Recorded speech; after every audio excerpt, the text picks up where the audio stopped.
Bienvenidos a una nueva entrega de Cuba, encuentro con la memoria del Instituto de la Memoria Histórica Cubana contra el Totalitarismo. Hoy vamos a tener una entrevista, una conversación muy especial que he estado esperando durante mucho tiempo. Oí hablar de esta señora cuando ella actuaba en Cuba con mucho coraje, con mucha dignidad contra el régimen totalitario como dama de blanco. Y decía, algún día vendrá a Miami y podremos conversar. Y así ha sido. Leticia Ramos Herrería se encuentra en Miami. Tengo la satisfacción, el honor de que ella nos relate esa lucha de las mujeres en la ciudad de Cárdenas, en la provincia de Matanzas, en Cuba, a favor de la libertad y los derechos ciudadanos. Leticia, gracias por esta oportunidad. No, gracias a ti, Pedro, por esta invitación al programa. Leticia, esta pregunta es clásica en estas entrevistas. ¿Cómo fue que te involucraste en la lucha contra el régimen totalitario? ¿Por qué? Mira, Pedro, yo en varias entrevistas que me han hecho siempre he dicho lo mismo que voy a decir aquí porque es la verdad. Siempre fui una joven bien rebelde, lo mismo en la escuela, no me gustaban las injusticias, así vinieran de los profesores, del director. Y injusticia que veía en la calle siempre me pronunciaba en mi juventud. Nunca supe en aquel momento que existían grupos opositores al régimen, porque de haberlo sabido seguramente, puedes estar seguro que desde muy temprana edad hubiera estado enfrentándome en uno de estos grupos opositores al régimen. En una ocasión, mi hijo mayor, que vive aquí en Estados Unidos en estos momentos, hace 9 años ya, estaba esperando que se lo llevaran para el servicio militar. Nosotros vivimos en Cárdenas, frente a mar, lo que es la bahía de Cárdenas, que es una zona que antes era una zona pesquera, ya no, el régimen prohibió totalmente la pesca allá.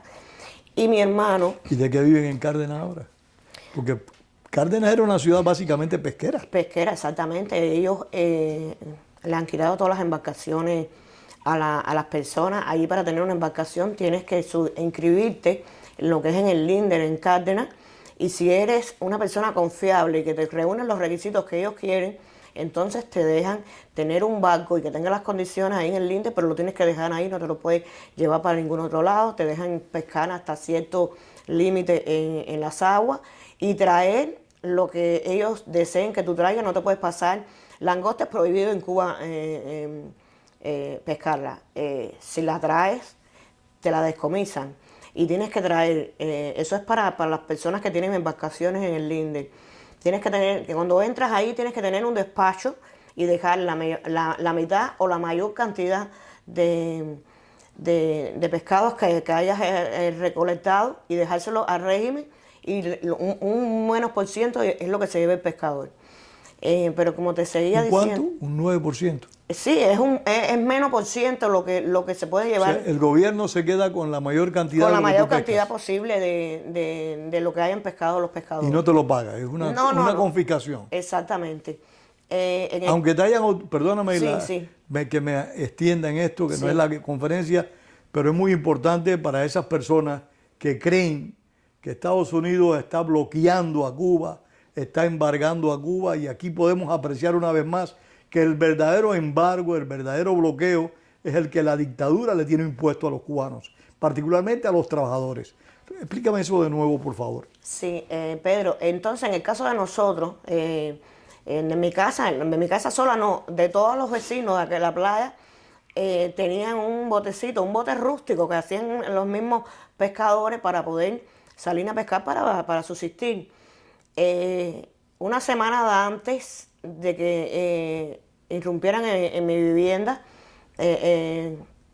personas de guardias de guardafrontera, la aduana, seguridad de Estado y la policía más llamada revolucionaria de Cuba.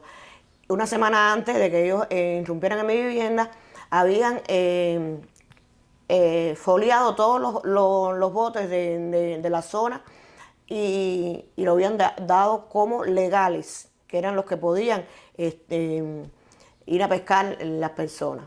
Bueno, o sea, si ellos no tienen un registro sobre esas embarcaciones, no pueden salir a navegar, no la puedes tener, estás ilegal. Estás ilegal, exactamente. Entonces, una semana después de que la legalizaran esas pequeñas embarcaciones, llegan estos esbirros, ya repito, de guardafrontera, policía más llamada revolucionaria, seguridad del Estado y de la aduana, en unos camiones grandes, a llevarse, a recoger todos los botes que no estaban legalizados. Sí, todos los que estaban legalizados. Ya después que los legalizaron, ellos vienen y se los llevan porque dicen que estaban prohibidos. Ese es donde nosotros nos enfrentamos a ellos y ya se habían llevado varios botes, los habían recogido en los camiones grandes que habían venido.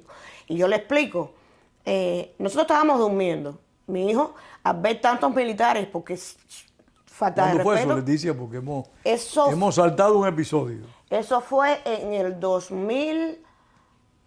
En el 2004, fue el 2004. 2004. Yo estaba durmiendo, como le digo, mi hijo estaba esperando que lo llamaran para allá irse para el servicio y mi hijo me dice, mamá, levántate que yo creo que me vienen a buscar para el servicio porque hay muchos guardias afuera en el patio. Ellos se metieron, abrieron la puerta de mi casa y se introdujeron en el patio. Sin ninguna orientación y sin ningún documento legal. De penetrar al patio en esa ocasión. Yo salgo y le pregunto qué es lo que está sucediendo. Me dice un teniente coronel de guardafrontera que estaban recogiendo todas las embarcaciones porque estaban ilegal. Yo le digo, ¿cómo que ilegal? Mire el número que tiene ese bote. El bote tiene el número 24. Nunca se me olvida. Número 24 foliado por ustedes mismos, los guardafronteras, hace una semana para quedarse ilegal. Y dice, no, pero ya hay una orden del alto mando que hay que recogerlo, que no pueden navegar. Digo, bueno, ese bote es de mi hermano y si él no da la orden de que se lo lleven, yo no lo voy a entregar. Dice, bueno, sale, llamas a tu hermano. Digo, no, mi hermano no se encuentra en mi casa. Dice, bueno, búscalo que nosotros vamos a esperar. Yo salí. Y mi hermano ya venía para la casa y le digo, vamos que tenemos la casa llena de militares que quieren llevarte el bote. Le dije a mi hermano por el camino, ¿tú lo vas a entregar? Dice, no, Titi, él me dice, Titi, no lo voy a entregar, primero me tienen que matar. Con eso es lo que yo saco para poder darle comida a mis hijos. Digo, bueno, eso es lo que yo quería saber. Llegamos a la casa porque fue en cuestiones de una cuadra nada más, donde ya venía mi hermano. Y mi hermano le dice al oficial de la seguridad del Estado, Villamil, que hoy por hoy todavía continúa reprimiendo en la ciudad de Cárdenas, que no le iba a entregar el barco, que eso es lo que es bote, porque es un bote rústico. Le dijo que... Si no es un yate de lujo. No, un barquito de aluminio lleno de cochos por dentro y por encima es unas tablas que para poder ir cerca, porque no podían irse lejos a navegar con eso, a remo, por supuesto que no tenía ni motor. Y mi hermano le dijo, no te lo vas a llevar porque con eso es que yo le doy comida a mis hijos. Dice, no, te nos vamos a llevar y encima te vamos a poner 1.500 pesos de multa. Dice, no te lo vas a llevar porque primero me vas a tener que llevar a mí. Dice, te vamos a llevar el bote, insiste, y ahora son 1.500, no, son 3.000 pesos de multa. Bueno, en esa discusión aumentan hasta 5.000 pesos de multa por llevarse. Mi hermano se impuso a que no se iba a dejar que se lo llevaran. Y yo le hago esta pregunta al teniente coronel que estaba frente al operativo. ¿Para qué ustedes quieren esos barcos? Esos botes, eso está malo, eso no sirve. ¿Para qué ustedes llevan eso? Porque eso sirve nada más para unos kilómetros, nada más salir a poder pescar algo. Dice, no, nosotros no los vamos a llevar aquí para allá, para el puerto, y le vamos a dar candela allá. Yo le dije, porque el problema es la candela. No, no, no. Si ustedes quieren dar la candela, candela allá y candela aquí es lo mismo. Salí, cogí un tanque de 35 litros de petróleo que había en mi casa, se lo eché al bote, yo misma le prendí candela y se lo empujé. Ellos salieron todos del patio de mi casa y nos llevaron presos a mí me cogen y un oficial me da golpe, me hace una llave, un método de estos que ellos hacen para neutralizar a las personas y me hace el tobillo, me hace una herida en el tobillo con las botas de él. Las personas ahí, vecinos, salieron en favor de nosotros, que eso es un abuso, se llevan a mi hermano detenido. A mí, yo me voy a montar en la patrulla porque le dije que a mí también me tenían que llevar, pero dice que yo no cabía dentro de la patrulla. Y porque se llevan a mi hermano entre los dos oficiales de la seguridad del Estado y los dos policías en el carro. Yo automáticamente y mi cuñada salimos en bicicleta para la policía y cuando llego a la policía ya hay una patrulla a buscarme. Dice, mira, ya vino, no hay necesidad de ir a buscarla. Me llevan para un calabozo a mí y a mi hermano y allí nos tienen por un espacio de... Eso fue a las 8 de la mañana y nos vinieron a liberar a las 10 de la noche. Porque a mi hermano no lo sacaban a tomarle declaraciones, sino a mí, porque era la que había para ellos cometido un acto violento contra los oficiales de la seguridad del Estado. El mismo acto que ellos iban a cometer fue lo que tú cometiste. Exactamente. Le diste candela al bote. Le di candela al bote y dentro de mi casa, y una propiedad nuestra, no era de ellos. Entonces, ahí entre tantas denuncias, yo le dije, bueno, trata de que yo no salga por la puerta para afuera, porque si yo salgo de esa puerta para afuera hoy, Leticia va a cambiar aún más. Dice, bueno, yo no pienso que tú cambies más, porque con la posición que tú tienes ya lo dice todo. Nos liberan a la... ¿Ya tú estabas involucrada en las Damas de Blanco cuando esto ocurrió? No estaba todavía involucrada en las Damas de Blanco. ¿Fue, pudiéramos decir, tu primera reacción activa, directa en contra del régimen? Ya yo había tenido otras reacciones cuando, como le expliqué, cometían alguna injusticia. Sí, pero no tan abierta. No tan abierta. Yo me interponía cuando golpeaban a alguna persona en la calle, ellos mismos, y yo acudía y protestaba. Pero ya una acción como esta, nunca. Esta fue la primera. Y eso lo califican ellos como una acción contrarrevolucionaria. Contrarrevolucionaria, sí. Cuando ya nos liberan a las 10 de la noche, nos liberan con una multa a mí y a mi hermano que nunca pagamos. Nunca pagamos esa multa porque la consideramos injusta y no la pagamos. A raíz de que yo salgo de ahí, con un matrimonio, amigos míos que yo conozco, es que conozco que existe un movimiento opositor dentro de Cárdenas, que lo dirigía Eduardo Marcos Pacheco Ortiz, que hoy se encuentra en el exilio, y me incorporo, voy a verlo. ¿Cómo se llamaba el movimiento? Movimiento Pero Luis Boitel. Permíteme un momentico para beneficio de nuestros televidentes.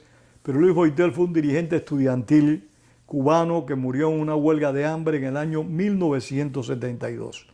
Estaba en prisión, había combatido al régimen de Batista, estuvo exiliado en Venezuela y siempre combatió las dictaduras en Cuba, al extremo, repito, que dio su vida en la cárcel después de una huelga de hambre de más de 50 días. Discúlpame.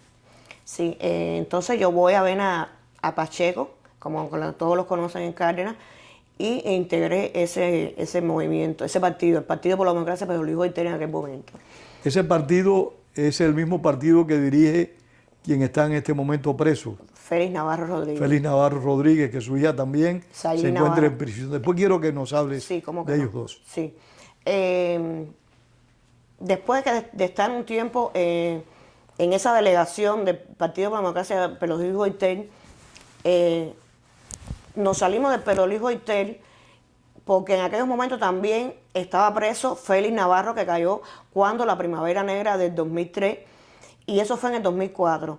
Y nos involucramos con el Movimiento Independiente Opción Alternativa de Juan Francisco Cilela Maya y los hermanos Cilela Maya en el poblado de Pedro Betancourt. En mi primera actividad... Una familia muy contestataria que enfrentó con mucho coraje y dignidad la represión en contra de la población. Exactamente, Gloria Maya, una Mariana Una Mariana Grajales, como se le decía. Como se le decía, exactamente. En mi primera actividad de ir al Movimiento Independiente, a la sede del Movimiento Independiente de Acción Alternativa en Pedro Betancourt, fui detenida junto a 2 opositores y fue tanto el altercado que no me querían tampoco montar en la patrulla, sino dice que me iban a montar en el maletero de la patrulla, no detrás, para que así las personas no oyeran lo que mis consignas que en aquel momento yo decía. Cuando me van a liberar, nos liberan a los 3 en un monte. ¿Estaban presos tú y quién más? Lázaro Mendoza y no recuerdo bien el nombre, el apellido del otro muchacho que estaba con nosotros en esto. Discúlpame, pero no recuerdo. No recuerdo el otro nombre, el otro muchacho que estaba con nosotros. Te puedo decir que eran 3. Éramos 3. No te puedo decir que lo único que se veía a lo lejos era una lucecita bien alta, roja. Pasa una guagua y nos recoge en ese momento. El chofer nos dice que estábamos cerca, un poco lejos, pero de los pueblos más cerca de los que estábamos, éramos de Jovellanos. La luz que veíamos era la torre de Telsa de Jovellanos, que lo único que se veía era la luz roja. De ahí regresamos a Cárdenas. El otro día fui citada para la seguridad del Estado y el oficial en aquel momento que nunca más lo vi, se hacía llamar Orlando. No descarte que esté asilado aquí en Estados Unidos. No lo descarto. Porque es interesantísimo apreciar, Leticia, y ustedes allá en Cuba se han dado cuenta cómo estos esbirros, cómo estos abusadores sistemáticos, estas personas que realmente son crueles, después que abusan, inmediatamente buscan refugio en el país que supuestamente odian, Estados Unidos. Exactamente, así mismo es. Muchos de ellos se encuentran en estos momentos aquí. Este oficial de la seguridad del Estado me dice que lo único que completaba ya mi expediente era que yo me hubiera integrado a una organización opositora a régimen para que ya mi expediente estuviera completo. Aparte, él me dice primeramente: tú eres Leticia Ramos Herrería, la que le dio candela al barco de Playa Larga. Digo, porque así es como me conocen, como incendiaria. Entonces dice, sí, esto es lo que faltaba ya, que te integraras a una organización opositora para ya tu expediente estuviera ya completo. Digo, no cierre el expediente, que todavía ese expediente le va a crecer. Así mismo ha sido. Ya de ahí, Pedro, seguí mi activismo, y un activismo que el que me conoce sabe que siempre fue en el accionar. Ahí pude conocer a Guillermo Coco Fariña, que inmediatamente me invitó a un curso de periodismo independiente que él impartía en Villa Clara, en Santa Clara. Y también de introducción alternativa conocí a Noelia Pedraza. Era la presidenta en aquel momento del movimiento femenino Mauta Abreu en Santa Clara, al cual también me integré como delegada en la ciudad de Cárdenas. Y por ella conocí a las Damas de Blanco, porque ella iba a apoyar mucho con su movimiento a Laura Noelia Pollán. siempre fue muy activa, igual que Guillermo Fariñas, el premio Sájarov 2010. Sí. Son personas que han estado siempre luchando contra el régimen totalitario de cualquier manera, sin tenerle miedo a los riesgos. Exactamente. Por Noelia Pedraza fuimos un día a apoyar a las Damas de Blanco, porque no sé si recuerda, cuando las Damas de Blanco comenzaron en el 2003, yo me integro como dama de apoyo, porque solo eran damas de blanco en aquel momento. Las que tenían familiares presos. Los que tenían los familiares presos en 2003. Permíteme, o si tú quieres explicar bien qué eran las Damas de Blanco para las personas que están incursionando en el activismo en Cuba en contra del totalitarismo. Explícalo, por favor. Sí, las Damas de Blanco surgieron a raíz de la ola represiva del 2003, cuando encarcelaron a 75 opositores pacíficos, entre ellos una mujer, Marta Beatriz Roque Cabello.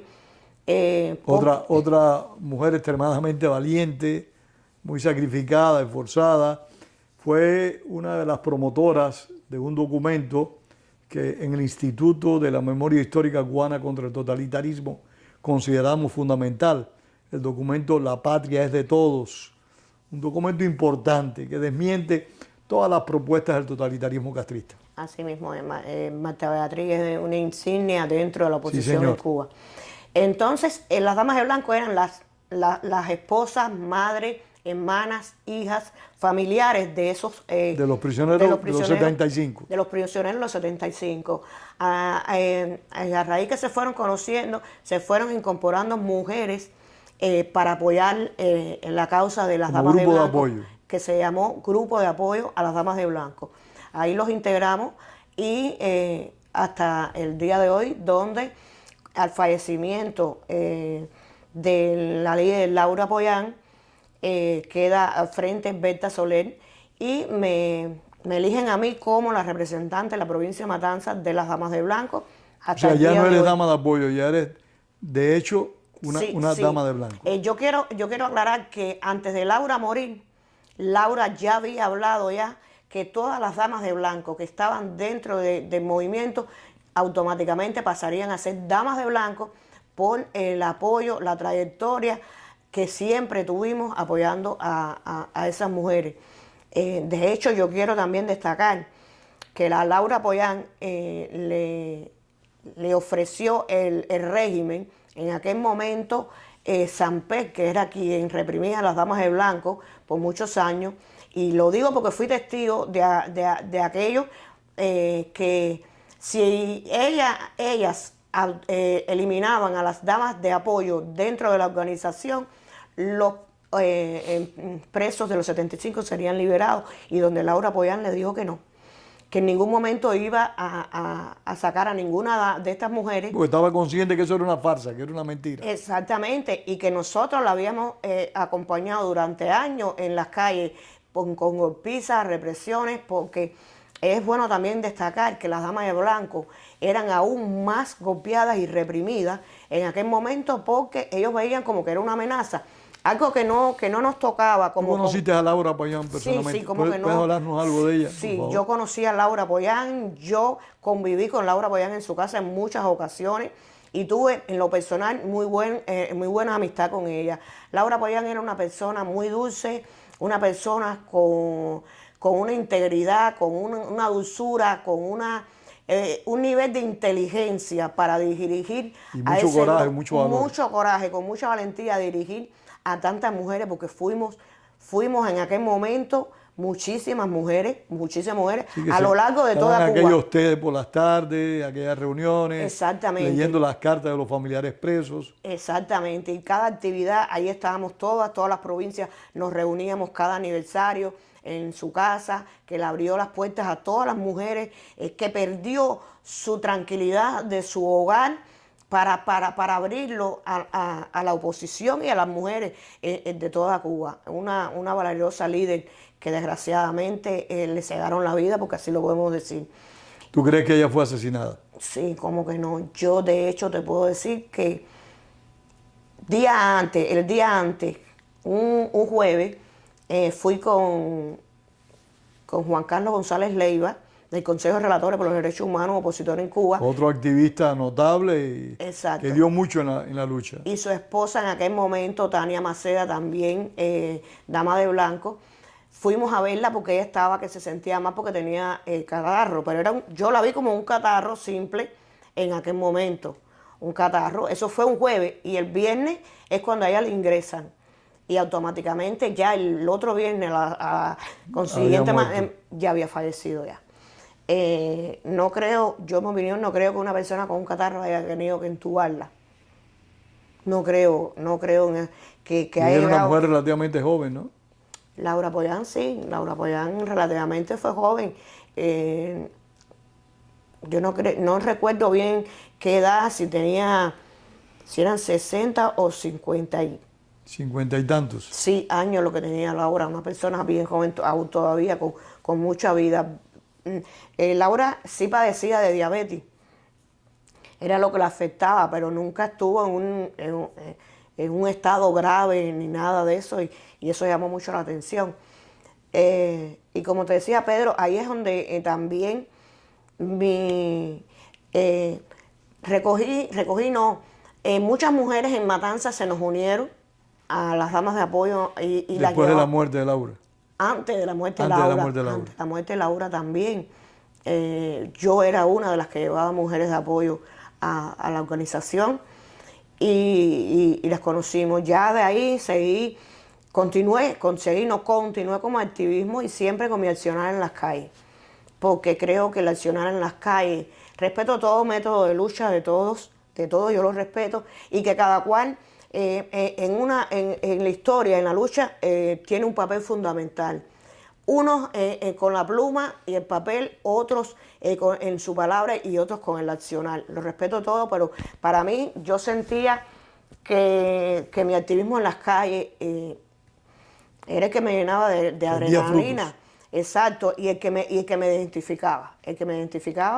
Y que desgraciadamente por este activismo he cogido muchos golpes, muchas golpizas, mucho encierro y que ha llegado a afectarme en la salud, que por eso estoy acá para atenderme en la salud, pero que siempre dije del mismo día que llegué, el 21 de marzo, que me regresaba a Cuba cuando me entrevistaron en el aeropuerto. Y nunca he dejado mi activismo ni de apoyar a la oposición, a cualquier organización. Esté no de acuerdo con el método de lucha, es apoyar a todos, porque un cubano que se levante en contra de la dictadura, ese para nosotros es uno más. Y hay que apoyarlo, y hay que hacer así, porque los cubanos que estamos en contra de la dictadura, dentro y fuera de Cuba, tenemos que tener un solo objetivo, la causa de Cuba. A pesar de que no pensemos, y es lógico que no pensemos todos diferentes, pensemos igual, que todos pensemos de una forma o de otra, pero que en sí todo lo que nos une en común es la lucha contra el compromiso, contra derrocar la dictadura. Ahora, Leticia, en todo esto, tú estás hoy en el exilio y me has dicho que vas a regresar a Cuba. ¿Tú consideras que en estos últimos años, después de la muerte de Laura Pollán, después de la muerte de Osvaldo Payá Sardiñas, otro dirigente de la oposición que se afirma que fue asesinado por las huestes del castrismo, después del fallecimiento de estos activistas tan notables, ¿tú consideras que la lucha de calle en Cuba ha decaído, que el protagonismo del pueblo que se opone al régimen ha disminuido? Mira, después de la muerte de Payá y de Laura, no creo que la lucha haya mermado. Creo que superó aún más el activismo en las calles, porque están las pruebas, están las imágenes que ahí lo demuestran. De muchas organizaciones dentro de Cuba. El activismo fue bien fuerte en las calles. Te estoy hablando del UNPACO, de Fanto, te estoy hablando de las Damas de Blanco, ahora no recuerdo bien, la organización de Juan Alberto de la Nuez, de Aguada de Pasajeros, no recuerdo, discúlpeme, no recuerdo en estos momentos el nombre, que fueron Antunes, el movimiento de Antunes en Santa Clara, fueron bien fuertes en el activismo en la calle. Yo donde veo que como que ha mermado, puedo decirlo así, y lo puedo decir con toda la dignidad, y aquí estamos para decir verdad, no para decir mentira, se ha mermado, pero después del 11 de julio. Después del 11 de julio yo creo que las organizaciones opositoras dentro de Cuba, el activismo como que ha mermado un poco, y creo que es debido a... es como, no sé cómo explicarte, como que el régimen aumentó la represión y aún más fuerte la forma de proceder con los activistas. El régimen no esperaba un 11 de julio. No. Eso no, yo te lo puedo... tomó de sorpresa al régimen, pero también a los opositores. Exactamente. Mira, yo te puedo decir que el 11 de julio yo me encontraba en mi casa y estaba con la COVID. Toda mi familia estaba con la COVID. Mi nietecito de 4 meses estaba ingresado en el pediátrico Matanza con la COVID. Y la otra nietecita que la estaba cuidando yo en la casa, de 1 añito, también estaba con la COVID. Mi mamá, mi hermano, mi cuñada, nosotros somos una familia pequeña y todos en mi casa tenían COVID. Yo me entero por mi hijo, que tengo en Cuba, que las personas estaban en la calle, que el pueblo estaba tirado en la calle y yo no me podía quedar en la casa. Yo salí. Con el COVID saliste para la calle. Salí con el COVID para la calle y te puedo decir que el nivel de asombro, de miedo y de terror dentro de los esbirros de la tiranía era grande. Yo lo vi personalmente porque yo estuve cara a cara con ellos frente al partido municipal de Cárdenas y al gobierno, que fue donde se concentraron. Ellos creyeron que era el final. Ellos tenían mucho miedo, mucho miedo. Y Díaz-Canel dio la orden de combate. Le dio impunidad total, siempre la han tenido, pero le dio impunidad total para que arremetieran con toda la fuerza, como quisieran, lo mismo contra la población que contra los activistas de derechos humanos, aún más. Porque veo que hay personas que nos han criticado a la oposición de que si no salimos el 11, sí hubo opositores sí salieron el 11 de julio. Sí, ahí está la muestra de Tania Echeverría Menéndez, dama de blanco, que fue encarcelada con 7 años de privación de libertad, y su esposo. Está Cicia Abascal Zamora, dama de blanco, bien joven, que está encarcelada con 6 años de privación de libertad por salir. O sea, por una simple protesta pacífica. Esto es paradójico, señores. Fidel Castro atacó un cuartel causando la muerte de decenas de cubanos de ambos bandos, los que defendían al régimen de Batista y los que lo combatían. Atacó ese cuartel. Fidel Castro auspició el uso de bombas, de artefactos explosivos en lugares públicos, como teatros, cines, cabaret. Todo eso lo hizo Fidel Castro. Y la única sanción que recibió fue, si mal no recuerdo, 15 años de cárcel y no llegó a estar preso 22 meses. Fue amnistiado. Y estas personas, por una simple protesta cívica, como ocurrió con las personas de la Primavera Negra, que por una acción cívica de denunciar los abusos de la tiranía, fueron condenados hasta 30 años de cárcel.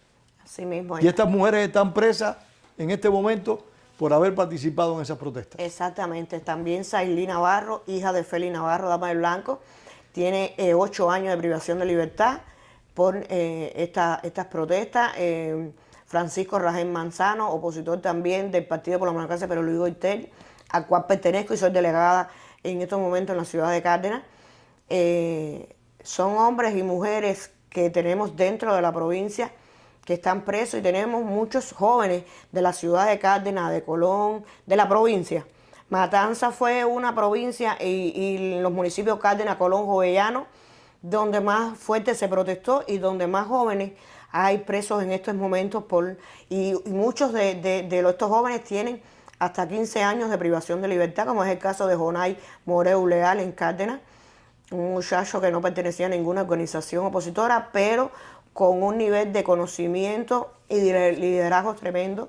Él estuvo 3 días liderando protestas en Cárdenas y el día 13 lo golpearon, lo encarcelaron hasta el día de hoy. Está preso con 15 años de privación de libertad y mantiene una postura intachable dentro de la prisión que es notoria de reconocer. Pero en lo que estábamos conversando, ¿tú crees que la represión se incrementó después del 11 de julio? Mucho más. Para evitar de que se vuelva a repetir otro 11 de julio con esa misma magnitud, porque en Cuba, por suerte, no han dejado de producirse protestas, pero ninguna de la dimensión, de la relevancia que tuvo el 11 de julio del año al cual te refieres. Exactamente, exactamente. Se agudizó y se ha agudizado. Las muestras están ahí, que hasta si sales con un teléfono a firmar, puedes tener hasta 10 años de privación de libertad. Eso ya lo han dicho ya. No, y lo han hecho. Está el hecho de la chamaca de Cuba, una muchacha bien joven de Camagüey, que no recuerdo ahora su nombre, pero es conocida en las redes como la chamaca de Cuba, por firmar las protestas en Camagüey, está sancionada a 10 años de privación de libertad. Una muchacha bien joven, que esto es criminal. Y en mi caso, yo protesté el 11 de julio, pero no fui detenida. Fui detenida el 11 de septiembre, 2 meses después del 11 de julio, exactamente. Fui amenazada, me enseñaron una petición fiscal firmada por ellos con una acusación bien falsa de 25 años de privación de libertad por dar información falsa a una potencia extranjera. Como si no fuera un elefante. Exactamente. Dice que por las causas que ella tenía archivadas de atentado, resistencia, desobediencia, desorden público, todas esas causas que anteriormente ellos me han levantado falsamente también, porque levantar mi voz y protestar en contra de un régimen es un derecho que tiene cualquier cubano, y ese era lo que yo hago en Cuba, pero que ellos siempre me han tenido... ¿Tú nunca has recurrido a la violencia, nunca has atentado contra un bien del Estado? No, nunca, jamás.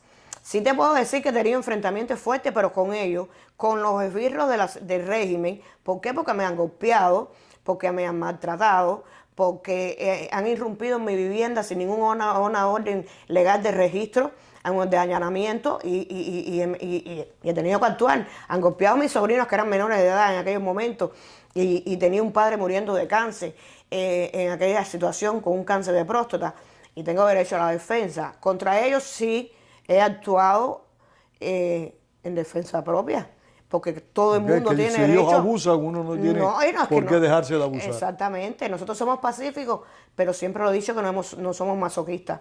Y creo que uno tiene que defenderse en ciertos momentos en la vida. Pero sí, el régimen ha encarcelado a estos activistas por el miedo que tiene de que vuelva a surgir otro 11 de julio y sean líderes en una protesta. Ellos todos, el 11 de julio fue una amenaza contundente, ellos los han encarcelado, los del pueblo, y a los opositores fueron a estas mujeres y a estos opositores jóvenes que los han encarcelado como un escarmiento para los demás. Es lo que yo veo desde mi punto de vista. Y que todo el que haya salido a protestar es automáticamente llevado a prisión. Y no podemos seguir poniendo a hombres y mujeres en prisión, porque ¿quién queda por la lucha? Hay formas de luchar, pero hay que ponernos de acuerdo en que si vuelve otro 11 de julio, saber cómo liderar una protesta, porque creo que lo que faltó en ese momento fue eso. Un liderazgo en cada municipio, en cada provincia, de cómo llevar una protesta a poder ganarla. Porque se valieron de muchas cosas. Yo estoy segura, porque eso pasó en el Maleconazo en el 94. Yo te quería comentar eso, porque no conocía de que algunas personas criticaban a los opositores de no haber participado en las protestas del 11 de julio. Pero yo sí recuerdo que algunos opositores fueron criticados por no haber participado en el Maleconazo, por no haberse incorporado a esas protestas populares que pudieron haber desembocado en algo de mayores dimensiones. Eso sí lo conocía, pero... Sí, en el año 94, pero qué cosa, es que pasa también en un momento como el 11 de julio, que fue a raíz de una pandemia, de apagones, de miseria total, y ya eso tenía como que el pueblo veía bien indispuesto.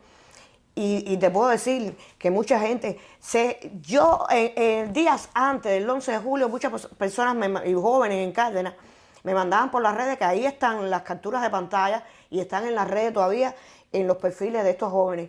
Me decían: Leticia, vámonos para la calle, vamos a hacer que esto, que lo otro. Yo estaba, como bien repito, con mi familia, que no me estoy justificando, pero estaba con mi familia con COVID, pero que yo también decía, es que Leticia solo no es el pueblo somos todos y todos debemos salir a las calles. Eso fue unos días antes del 11 de julio en Cárdenas.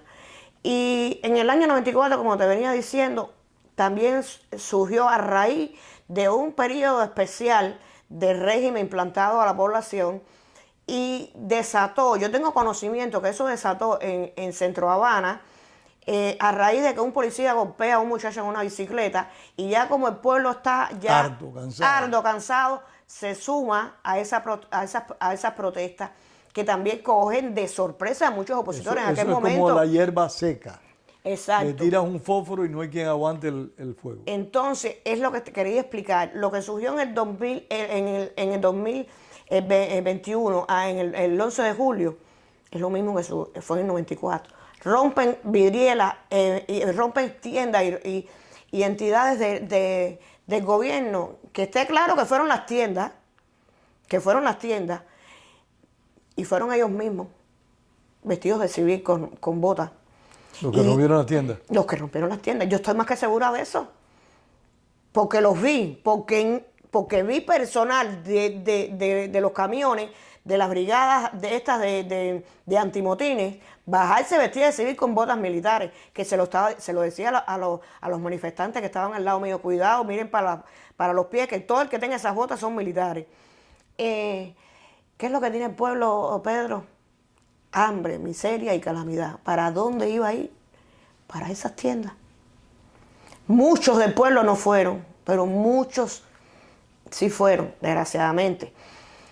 Eso fue lo que ellos hicieron para tratar de quitar todas esas protestas, por lo menos en la ciudad de Cárdenas, quitar todas esas protestas frente al partido y al gobierno municipal. Una maniobra muy inteligente. Muy inteligente. Pero ellos rompen las vitrinas para que la gente vaya a saquear y así dejan la protesta. Y fue lo que pasó. Neutralizan las protestas. Neutralizan la protesta. Eso fue lo que pasó, por lo menos te estoy hablando de la ciudad de Cárdenas. No, eso tiene que haber ocurrido.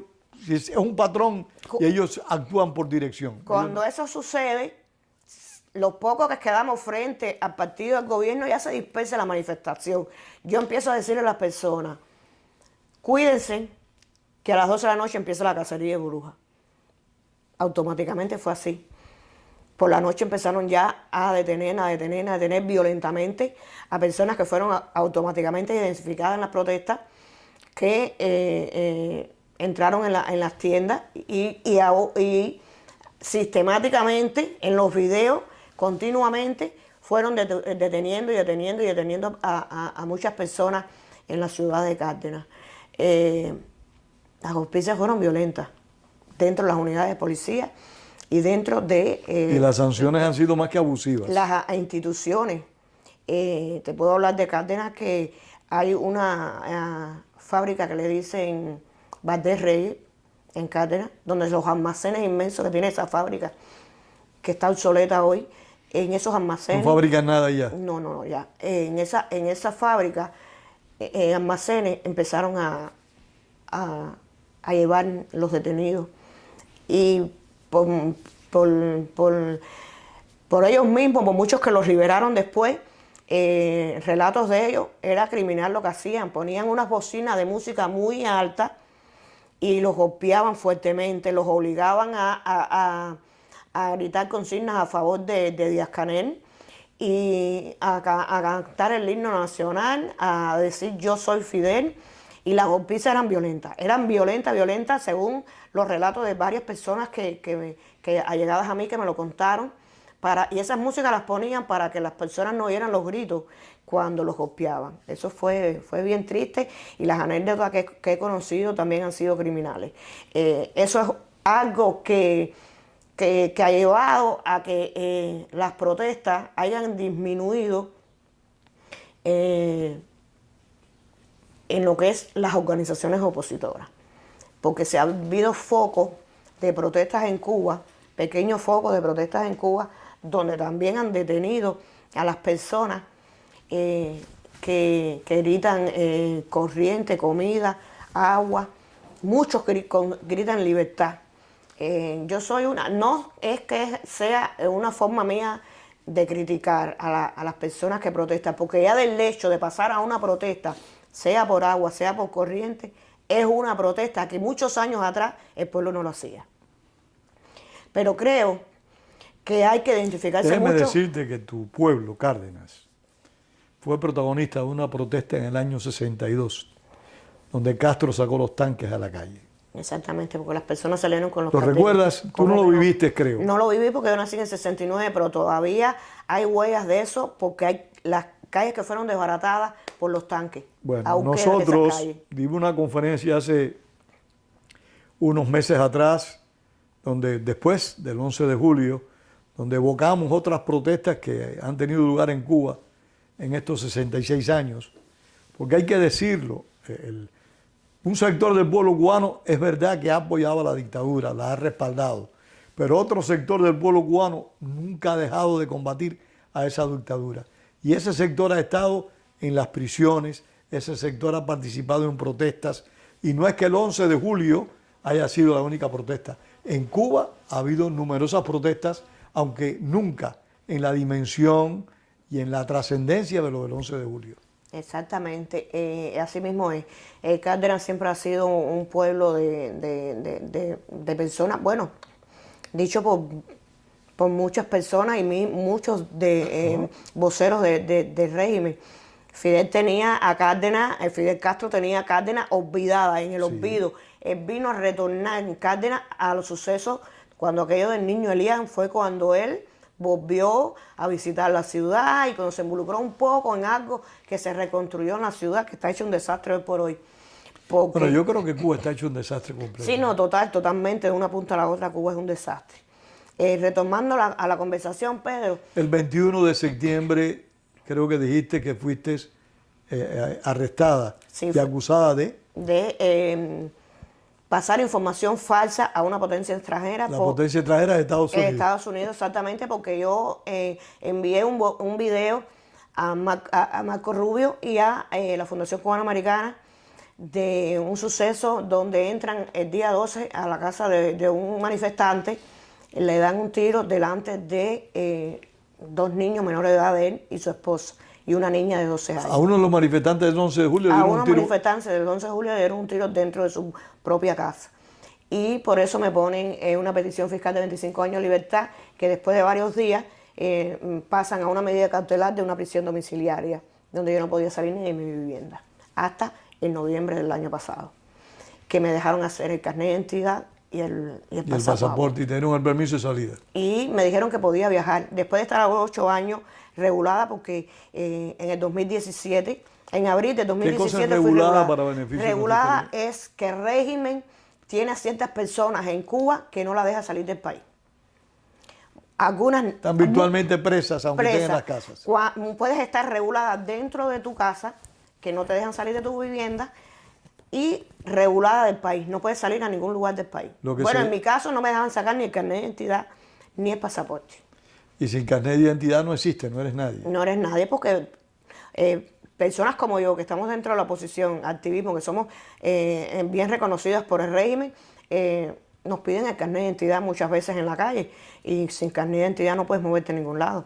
No puedes hacer tampoco ninguna diligencia, ni puedes hacer nada porque te piden mucho el carnet.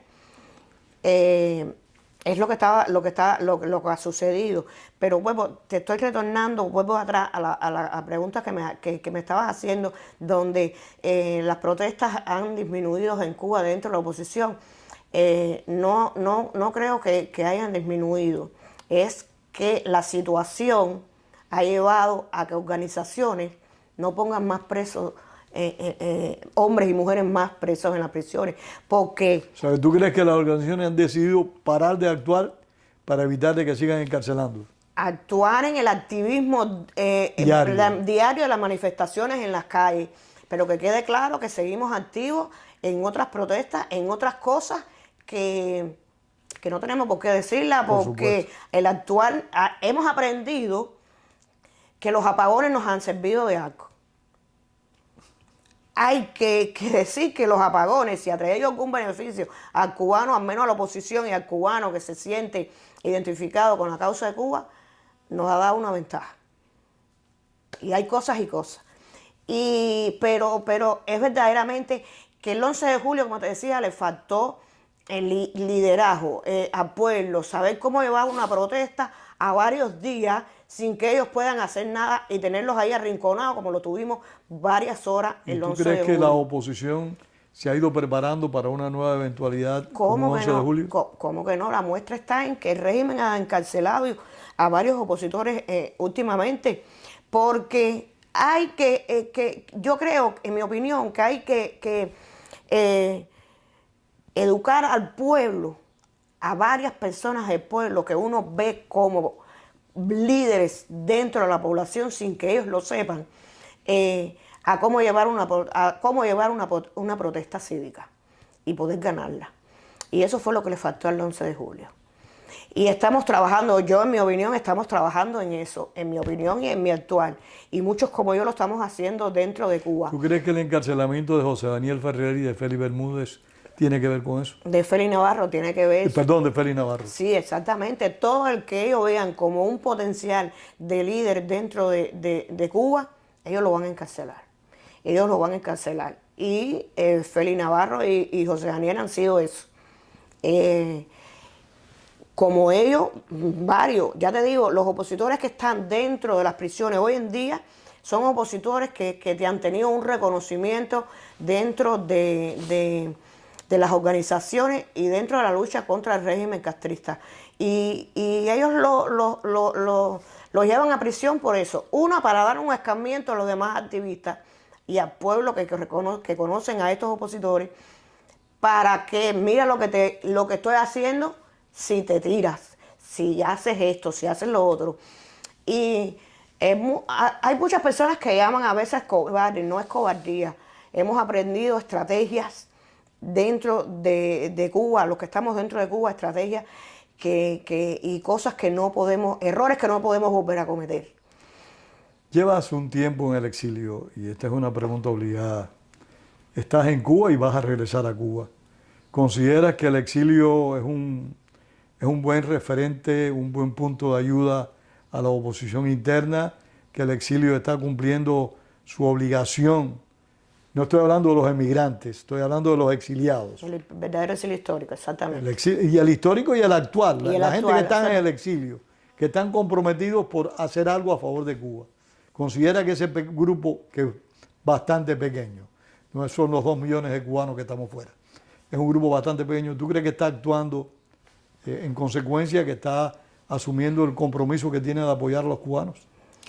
Mira, Pedro, yo, en mi opinión personal, cada vez que vengo al exilio, las oportunidades que he tenido de poder venir acá, yo siempre me he reunido con el exilio histórico, con las personas que yo verdaderamente entiendo que me debo reunir para adquirir experiencia, para conocimiento, pero sobre todo para decirles gracias por lo que hicieron en su momento en Cuba y lo que siguen haciendo en el exilio a pesar de los años, como usted, que lo reconozco y lo conozco hace muchos años y es así.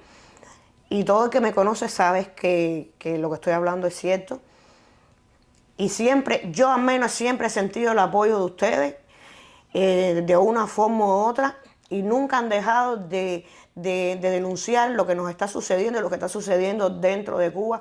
Y eso es un factor muy importante acá en el exilio. Lo que sí reconozco y creo que tantos exiliados cubanos que tenemos acá, no todos, porque no van a ser todos, porque ya repito, estamos luchando por una democracia y respetamos la opinión de cada cual, pero que creo que todo el que ha salido de Cuba no ha salido por problemas económicos. Yo siempre he dicho que todo el que ha salido de Cuba ha salido por problemas políticos, porque si la economía no funciona en tu país, no funciona la salud, es porque el gobierno no sirve. Por tanto, y además usted se va buscando una mejor vida porque su gobierno no sirve, no le ha podido dar esa economía y esa salud y otras cosas tan importantes dentro, y por eso usted ha emigrado. ¿Qué pasa? El cubano no tiene... Algunos confunden las cosas, pero yo lo veo desde ese punto de vista. Y creo que todo el cubano que ha emigrado de la isla por un motivo o por otro, creo que se debe involucrar y tiene que tocarse el corazón, que de una forma u otra hay que apoyar, ayudar a toda esa persona que se ha quedado dentro de Cuba, un papel tratando de poder llevar a cabo lo que muchos que están acá no han podido, y nosotros que nos hemos quedado dentro de la isla, estamos en el compromiso de hacerlo, no solo con los que están aquí, con el exilio histórico, porque yo me considero que yo tengo un compromiso con ustedes, porque ustedes tienen una historia y es lo que yo me he visto reflejada en ustedes y por mí, por mis hijos, por mi familia, por mi pueblo, por mis amistades, tengo que seguir adelante. Y creo que es duro para los que estamos dentro de Cuba y los que están acá en el exilio, que les duele, que muchos de estos cubanos exiliados no les ha interesado, disculpe, la situación que hay en Cuba. Y creo que si se unieran más, fuéramos más fuertes. De una forma u otra, cada cubano que ayude a denunciar la situación que está en Cuba, ya está apoyando la causa de Cuba, de una forma o de otra. Y te lo voy a decir en lo personal, y creo que como yo nos sentimos muchos dentro de Cuba, es triste que los que nos hemos sacrificado, no nosotros, porque yo aún creo que puedo seguir siendo más por mi patria, y por eso regreso a Cuba. Pero es duro que no solo te sacrificas tú, sacrificas tus hijos, tus nietos, tu madre, tu familia, toda una familia entera la llevas a un nivel. Te voy a poner el caso de Félix Navarro, por no poner el mío, porque sería autosuficiente y un ego, y el que me conoce sabe que no vivo de eso. Félix Navarro ha dedicado toda su vida a la causa por la liberación de Cuba. Está preso, enfermo, y en estos momentos no sabemos si está vivo o muerto, porque el régimen dice que por llamadas telefónicas a Sonia, la esposa de Félix, que lo han llevado a médico, que tiene tratamiento, que le han hecho análisis, que no le han dado nada, pero no estamos seguros hasta que no veamos a Félix, hasta que Sonia no vea a Félix. Y estamos exigiendo una fe de vida de Félix. Y te pongo el ejemplo de él. Su única hija, Sailí Navarro, tiene 39 años en estos momentos. Le atrofiaron su juventud, no la dejaron hacer su carrera como abogada que quería hacerlo. Sailí no tiene hijos, no tiene una pareja. Desde niña. Desde una niña está sufriendo lo que es el encierro en Cuba. Una muchacha que no ha tenido juventud, que no se ha podido casar, que no ha podido tener una familia. Y eso es duro, que no se reconozca y que nos dejen como que aquello, como que lo otro. Yo tengo un hijo hace 9 años aquí en Cuba que fue universitario, era universitario en Cuba, se licenció en cultura física, hizo una maestría como fisioterapeuta y trabajó en una clínica de neurodesarrollo para niños con problemas en Cuba. Mi hijo hizo caminar a 2 niños en Cuba y me lo botaron de esa clínica por la madre que tenía. Ese es el hijo mío que vive aquí. No podía trabajar en ningún centro hospitalario porque lo expulsaban. Trabajó en un taller de mecánica de carro y lo expulsaron de ahí, hasta que me dijo: mamá, yo no puedo darle a mi hijo esta vida, y hace 9 años emigró a este gran país con su niño de 1 añito y su esposa. Mi otro hijo vive en Cuba, se quedó conmigo, ha sufrido golpiza, pertenece al Partido por la Democracia, pero Luis Ortega ha sufrido golpiza.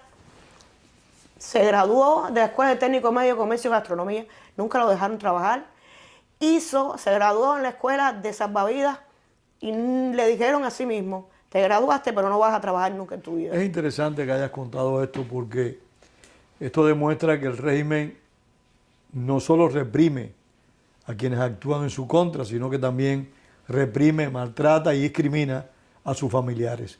Leticia, una última pregunta. ¿Tienes fe en el futuro? Sí, sí, Pedro. Sí. Muchas personas aquí en el exilio me han preguntado que a veces la causa de Cuba está perdida, y yo no lo veo así. ¿Sabe por qué no lo veo así? Porque yo estoy dentro de Cuba. Porque yo veo que hay pequeñas, pero las hay, llamas en Cuba que están ahí, que eso no me deja perder la fe, y que sé que todo no está perdido. Porque cuando te levantas y ves una noticia, o ves con tus propios ojos el régimen pintando los carteles que las personas ponen, los jóvenes, porque te doy seguridad que son los jóvenes, carteles, donde le están rompiendo los cristales a entidades del régimen, porque son entidades del régimen. En Cárdenas te puedo decir que no hay una tienda en Cárdenas que no tenga Playboy puesto. Todas están con Playboy puesto, no hay un cristal, porque se las han roto. Hay protestas. Hace poco, madres con niños fueron a hacer una protesta frente al partido en Cárdenas por la falta de comida y electricidad y fueron reprimidas con 3 camiones de boinas negras para mujeres y niños nada más. Muy pocas personas lo supieron porque hay muchas personas que también tienen miedo sacar una imagen porque van encarceladas con muchos años. Y yo no creo que la causa de Cuba y que la esperanza de Cuba esté perdida, porque yo me aferro a esos pequeños focos y a esas personas como yo, que seguimos en Cuba, dándolo todo, aunque no en ello nos lleve la vida, y creo que para nosotros, para los cubanos, tiene que haber un nuevo renacer. Muchísimas gracias. Gracias a ti. Bueno, hasta aquí esta conversación tan interesante con una activista cubana por la democracia, con una dama de blanco, Leticia Ramos Herrería, que tiene confianza en el futuro, así que nosotros también tenemos confianza. Muchas gracias, Leticia, y gracias a nuestro director, Wenceslao Cruz.